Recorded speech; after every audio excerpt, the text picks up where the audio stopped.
ओम शक्ति पराशक्ति। आगामी आड़ीपुरम उत्सव में सेवादार स्त्री एवं पुरुष सब मिलकर परिचालन करें। मदुरई और चेन्नई जिला को इस बार यह अवसर मैंने दिया है। ज़रूरी व्यवस्था सुचारू रूप से करें। ओम शक्ति पराशक्ति। श्री गुरु चरणन को शरणागत नमन। शक्ति, अम्मा की तस्वीर को बस के अग्र भाग में कसकर बांधे। अरे हो शक्ति, इधर आकर नीम पत्र के तोरण बस के चारों ओर बांधो। जिसने नाम दिया सब आ गए क्या? देर हो रही है, अभी 10 मिनट में निकलना है। नजर उतारने के लिए सब कुछ तैयार है क्या? ऐसे हड़बड़ाए हुए थे मंडली प्रधान। शक्ति, सब कुछ तैयार है, आप बस में चढ़ जाएं, हम सब नजर उतार कर आते हैं, ऐसा एक शक्ति ने जवाब दिया। ठीक है। फिर चालक से संबोधित हुए, जैसे ही नजर उतार कर वे आ जाएं तो बस निकाल लेना। ओम शक्ति पराशक्ति के उद्घोष के साथ नजर उतारते साथ मूल मंत्र और फिर अम्मा के मंत्रों का पठन करते हुए सब बस में मदुरई से मेलमरवतूर का रुख करते हुए आड़ीपुरम के लिए निकल पड़े।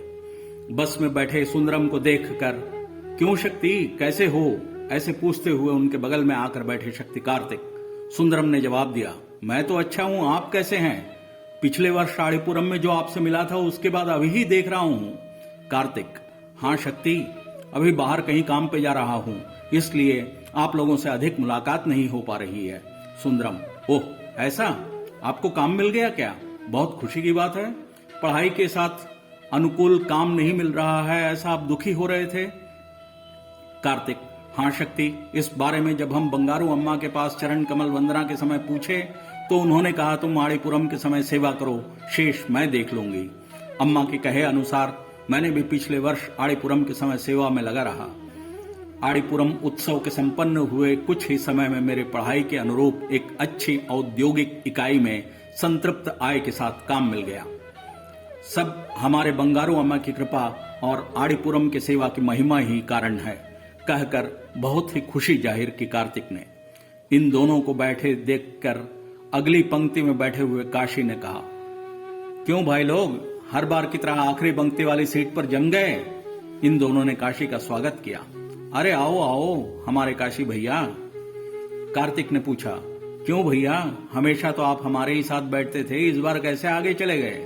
तो इसका जवाब सुंदरम की तरफ से आया, अरे काशी की शादी हो गई है और वह अपनी पत्नी के साथ आगे बैठा हुआ है। अच्छा ऐसी बात है? आश्चर्य मिश्रित स्वर में कार्तिक ने पूछा और आगे जारी रखा, आप तो बहुत चिंतित थे क्योंकि आपकी ज्योतिष ने आपको कह दिया था कि आपकी शादी नहीं हो सकती, अब ये सब कैसे हो गया?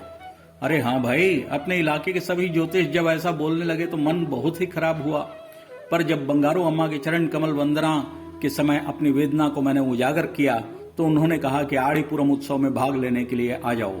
आज्ञानुसार पिछले आड़ीपुरम के समय कांजी का चढ़ावा और दुग्धाभिषेक भी किया। देखो इस अचरज को, अगले आड़ीपुरम से पहले मेरी शादी संपन्न होकर इस आड़ीपुरम में हम जोड़े बनकर भाग लेने जा रहे हैं। सब कुछ बंगारू अम्मा की कृपा है। आड़ीपुरम की इतनी महिमा है, ऐसा प्रसन्न चित्त होकर काशी ने बखान किया। अरे आड़ीपुरम के रोगों में असाध्य रोगों को भी ठीक कर देने की शक्ति है, ऐसा कहते हुए शक्ति सेल्वी ने अपने अनुभव को साझा करना शुरू किया। अच्छा ऐसी बात है दीदी, जरा हमें भी बताओ ना। ऐसी उत्सुकता अन्य लोगों में दिखाई। शक्ति सेल्वी, मुझे 3 वर्ष पहले अचानक एक दिन मेरा चेहरा एक तरफ खिंच गया। हमारे घर में सभी घबराए गए कि ये क्या हो गया और मुझे चिकित्सक के पास लेकर गए। डॉक्टरों ने सभी परीक्षण के बाद इसे चेहरे के एक तरफ का लकवा करार दिया। मुझे यह घटना वज्रपात के समान लगी। दवा वगैरह ली पर कोई फायदा नहीं हुआ। आखिर में एक रास्ता सूझा और मैंने सबसे प्रार्थना की कि मुझे बंगारू अम्मा के पास ले चलो। अम्मा जो बोले अब वैसा ही करूंगी, ऐसी एक जिद के साथ रही। उसके बाद अम्मा के पास दिव्य वाणी के लिए ले जाया गया। उस समय अम्मा ने मुझे आड़ीपुरम में भाग लेकर अग्नि की हाड़ी उठाने के लिए कहा। अम्मा के कहे अनुसार उस वर्ष के आड़ीपुरम उत्सव में भाग लेकर अग्नि की हाड़ी उठाई। उसके बाद धीरे धीरे लकवा ठीक होना शुरू हुआ और अभी मेरा चेहरा पुराने प्रारूप में आ गया है। आप अंदाजा लगा लीजिए, खुद डॉक्टर भी आश्चर्यचकित रह गए जब उन्होंने मुझे इस हाल में देखा। सबके मुंह से निकल गया, अरे इतनी बड़ी अनुकंपा। इतने में, अरे ये तो कुछ भी नहीं है, देखो वहां बैठी है मेरी सरोजा दीदी, उनकी पुत्री के साथ भी एक सुखद चमत्कार हुआ।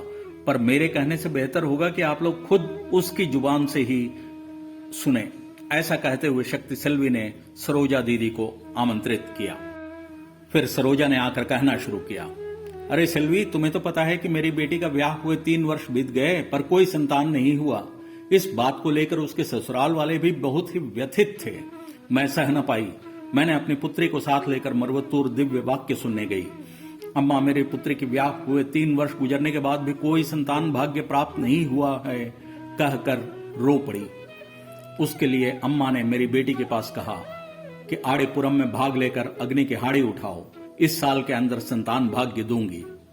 मेरी पुत्री ने भी आड़ीपुरम उत्सव में भाग लेकर अग्नि की हाड़ी उठाई।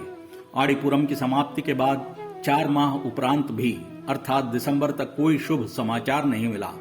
हमारी बेटी और हम सारे चिंतित हो गए, क्योंकि अम्मा के कहे अनुसार करने के बाद भी कोई संतोषजनक समाचार नहीं आया था। उसके बाद 3 माह पश्चात यानी फाल्गुन मास की आखिरी सप्ताह में गर्भाधारण हुआ। हम लोग हर्षातिरेक से आनंद विह्वल हो गए कि उस वर्ष के अंदर पुत्री का गर्भधारण हो गया। अभी बच्चे के साथ वह खुश है। आड़ीपुरम उत्सव में ऐसी दिव्य शक्ति है, सब हमारे अम्मा की कृपा है। ऐसा सरोजा दीदी ने अपना अनुभव सुनाया। क्या बस में पिछली तरफ इतनी भीड़ लगी है, ऐसा पूछते हुए आए शक्ति राजा। अरे कुछ नहीं, आड़ीपुरम उत्सव में भाग लेने पर हमारे जीवन में क्या क्या अच्छाइयां घटित हुई, चमत्कार हुए, इसका हम अनुभव साझा कर रहे थे, ऐसा शक्ति काशी ने कहा। तो राजा ने कहा, लगे हाथ मैं अपना भी अनुभव साझा करता हूं, और बोलना शुरू किया। करीब 2 वर्ष पहले हमारे और हमारे साझेदारों के बीच एक संपत्ति विवाद उत्पन्न हुआ। समस्या गंभीर रूप लेती हुई दुश्मनी तक चली गई। समझ नहीं आ रहा था। आड़ीपुरम का उत्सव भी निकट था। इसका एक फैसला होना है सोचकर बंगारू अम्मा के पास चरण कमल वंदना के लिए गया। तब अम्मा ने कहा, आड़ीपुरम में भाग लो, सब सही हो जाएगा। अम्मा के कहे अनुसार आड़ीपुरम में भाग लेकर कांजी चढ़ाकर और दुग्धाभिषेक करने के बाद वापस आ गया। आड़ीपुरम संपन्न होने के कुछ एक दिनों में ही हमारे साथ जिन साझेदारों ने कलह शुरू किया था, वो अचानक से हमारे पास आकर कहने लगे कि चलो बातों के माध्यम से इस समस्या का एक समाधान ढूंढकर उस पर अमल करते हैं। हम आश्चर्य में डूब गए, कैसे ऐसे बदल गए। सब हमारी अम्मा की ही शक्ति है, यह हमारी समझ में आ रहा था। हम सब अम्मा के कहने अनुसार आड़ीपुरम में भाग लेने का ही यह प्रतिफल है। सभी के द्वारा ऐसे आड़ीपुरम के महिमा मंडन करते हुए हालत में उनकी मरवत्तूर यात्रा मंदिर का रुख करते हुए आगे जा रही थी। हे शक्तिगण, इस सारे प्रपंच की संरचना करने वाली मां आदि पराशक्ति बंगारू अम्मा के रूप में, मनुष्य रूप में स्वतः अपने बच्चों के पाप को धुलाने के लिए आड़ी के समय अंग प्रदक्षिणा करती है, और इससे हम आड़ीपुरम के महत्व को आंक सकते हैं। आड़ीपुरम उत्सव की हर एक प्रक्रिया हमारे पूर्व जनित कर्म दोषों और पाप के संताप को समाप्त करने की शक्ति रखती है। हमारी बंगारू अम्मा हर एक के कर्म के फल के हिसाब से आड़ीपुरम की सेवा, कांजी चढ़ाना और दुग्धाभिषेक में भाग लेने रखकर हरेक को अपना पूर्व संचित संताप नष्ट कराकर उसके मनौतियों को पूर्ण करवाती है। सारे संसार का भला करने वाली मां आदि पराशक्ति अपने बच्चों द्वारा मिट्टी के हाड़ी में लाए गए कांजी को लेकर अपने हाथों से करने वाले दुग्धाभिषेक को खुश होकर स्वीकारती है। अम्मा ने हाड़ी को ब्रह्मपात्र और कांजी को अमृत तुल्य बताया है। उसे हम जब सर पर रख कर लाते हैं और माता को चढ़ाते हैं, भक्ति के साथ चढ़ावे के रूप में देते हैं, तो मां आदि पराशक्ति उसे बड़ी प्रसन्नता के साथ स्वीकार करती है। उस चढ़ावे के फलस्वरूप उनके लिए हमेशा कांजी अर्थात भोजन की समस्या जीवन में नहीं होती। सभी अपने हाथों से किए जाने वाले दुग्धाभिषेक के चलते उनके कर्म जनित दोष भी समाप्त होते हैं। आइए शक्तिगण, इतनी महत्वपूर्ण आड़ीपुरम उत्सव में भाग लेकर हम भी गुरु कृपा और श्री कृपा प्राप्त कर जीवन में सफलता प्राप्त करते हैं।